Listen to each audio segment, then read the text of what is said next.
My guest today is Dr. Linda Sanders, and she has a Wilderness Medicine Fellowship from the Medical College of Georgia. And wilderness medicine sounds pretty cool, and actually it is. She does medical care for long distance races. And so give us an idea of some of the things you have to do to prepare to go into that environment. Okay.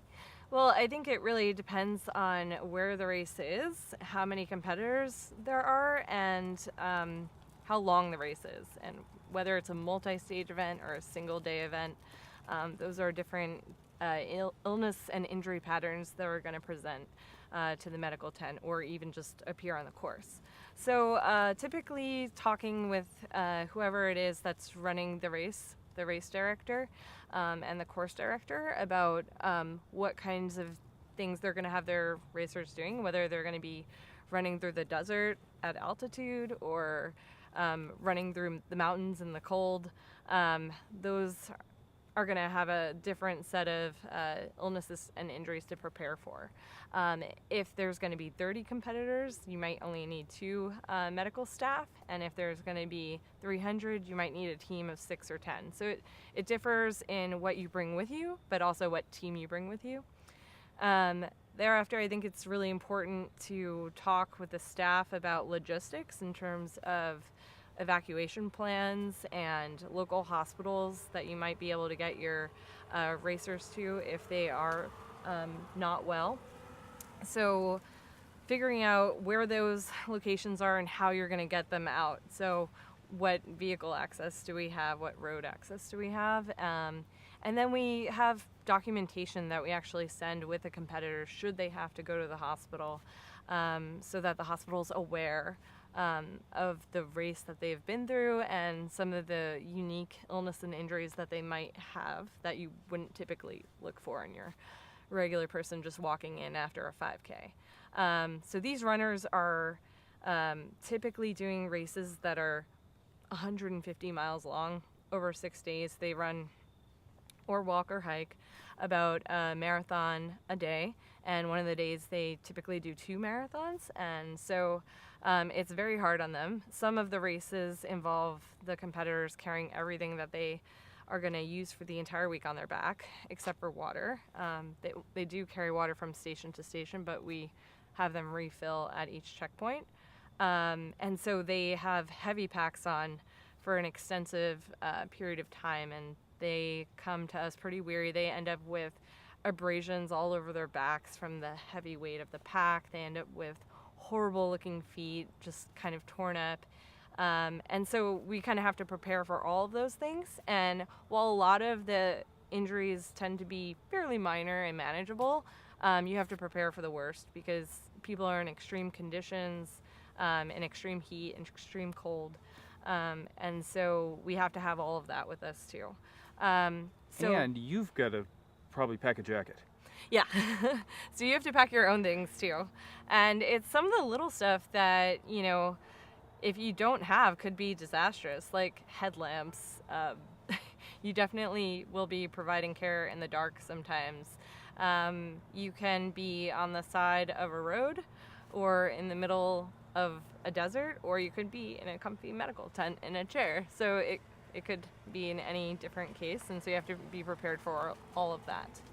So how about if you're a competitor in one of these, what should you be planning ahead for when you're going to do one of these from a wellness perspective, if you will? Funny you say that. I was supposed to compete in one of these events in a couple of weeks, but I had a foot injury, so I know about the competitor standpoint as well. So basically, I think it's really important to train extensively if you're going to do an endurance event. You have to know how your shoes are going to work out, how your clothes are going to work out, how does it feel to run with a backpack. You know, is your equipment too heavy? Is it the right amount of equipment? Do you need more food than you thought? I mean, you're burning a lot of calories, but some people will not eat that much during these events because they're kind of nauseous from always being so kind of overstrained. So that's one of the things to consider. Some of the food that you're eating may not sit well with you because you're just exerting yourself so much. So kind of testing out what your intake's going to be and making sure that it really works for you.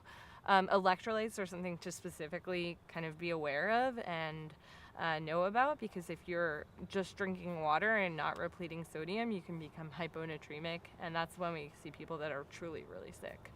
And if you're going to be in a desert in a hot climate, it's a good idea to train in a similar climate for at least part of the time before you go there.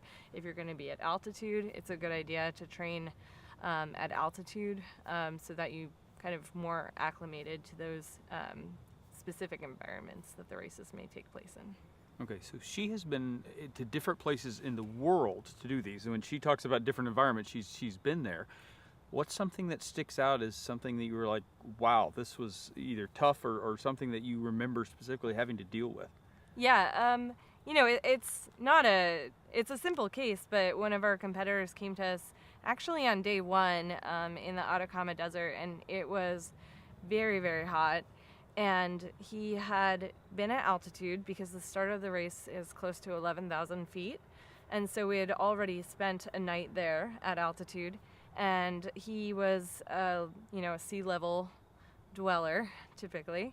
And so he came to altitude and he started taking medication to help with that, which is acetazolamide, to help acclimatize.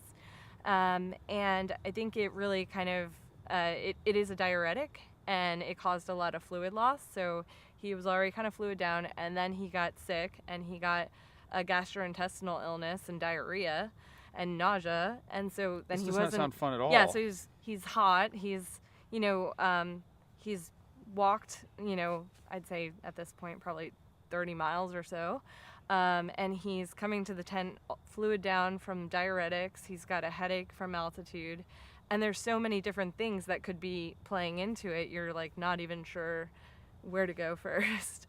So we kind of made him stay for a long time, and he looked really bad when he came in. I didn't think he was going to finish the course. But he hadn't urinated in like 24 or 48 hours, so we made him stay at the tent until he could drink enough fluid, and we gave him some nausea medicine and made sure that he was able to urinate. And once he did, he was actually feeling a lot better and continued on.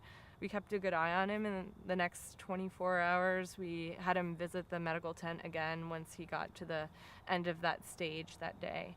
And he was doing a lot better, and he finished the whole race. And actually, when he finished, we were crying tears because we were just so happy for him. That's pretty awesome. Mm-hmm. Well, the reason that we were out here with Dr. Sanders today is she's sharing a lot of her knowledge with other docs who may do this by putting together a series of video podcasts. And so that was what came of this, and I thought this was pretty interesting, so I thought we should talk about it. Linda, thank you very much for joining us.